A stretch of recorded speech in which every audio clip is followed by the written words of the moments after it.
wa Repubulika y'u Rwanda Paul Kagame yatangiye abaza Bruce Melody ati ese izi mbuga ubundi zirabagaburira zibamara iki? Reka twumve icyo Bruce Melody yabivuzeho. Ndasa n'uwagaburiwe, ndasa n'urya. Ni umurimo mwiza kandi ugabura. Kera urebye mu myaka 20 ishize ukitegereza ubuhanzi, ariko ndatinda cyane cyane ku muziki kuko niho mbarizwa. Yego. Twari inyuma cyane, ni n'uruganda rwatangiye gukora nyuma y'izindi bitewe naho igihugu. Umunyamakuru Scovia nawe yakomeje yunga amati, nanjye amafaranga nashinze televiziyo yanjye nayakuye mu izi mbuga nkoranyambaga bya social media. Nawe reka twumve ikiganiro yatanze cy'akanya gatoya kugira ngo dukomeze twibaze ese izi mbuga kuko zitumariye iki, zimaze iki mu Rwanda. Ngira ngo mbibutse ko ari ikiganiro basabaga yuko bakwemerera monetization mu gihugu cy'u Rwanda. Rero ntabatindiye, reka twumve ikiganiro Scovia yatanze. Ko ibyo bintu bidafite ikibazo, ngewe amafaranga Scovia nashinzemo televiziyo nayakuye muri YouTube na online.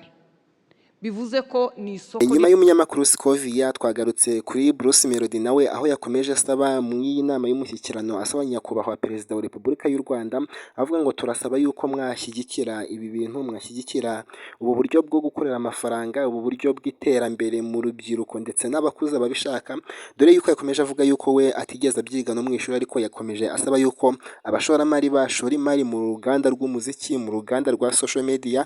Reka twumve ikiganiro yakomeje atanga nawe. Basabye mu ushyigikire, dusaba n'abashoramari gutangira gushora imari mu muziki nyarwanda. Turabashimira abahari kandi no kuri bakoresha ingufu nyinshi, ariko dukeneye benshi. Bruce Melody yakomeje ashimira nyakubahwa perezida wa Repubulika y'u Rwanda, amubwira ati mwarakoze kumenyekana, aho yagaragazaga inyungu zo kumenyekana kwa perezida wa Repubulika y'u Rwanda mu bihugu bigiye bitandukanye, aho yagiye agera hirya no hino, cyane cyane ko yahagezwaga n'umuziki, ariko uko bagiye bamwakira binyuze mu ko ari umunyarwanda, mu ko yari afite ibendera ry'u Rwanda. Yakomeje ashimira nyakubahwa perezida wa Repubulika y'u Rwanda, amubwira ati mwarakoze kumenyekana. Reka twumve uko yabivuzemo. Mwarakoze kumenyekana. Njyewe njya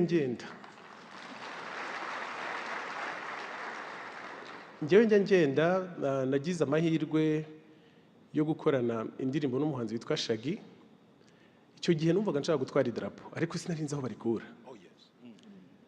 Ubwo nyine ndiruka nshakisha abo bantu bose, nza kugira amahirwe ndaribona. Buriya ku irembo waribona, nta nubwo byari ibintu bigoye, sinagombaga no kuva mu rugo. Ndaribona ndagenda, ariko winjiraga nko mu kiganiro bakakubaza ngo uvahe, nkavuga nti ngiye mba nitwa Bruce Melody nturuka mu Rwanda. Ukabona umuntu atangiye, ariko iyo twongeyeho izina ryanyu ni business class, ngenda njyenyine.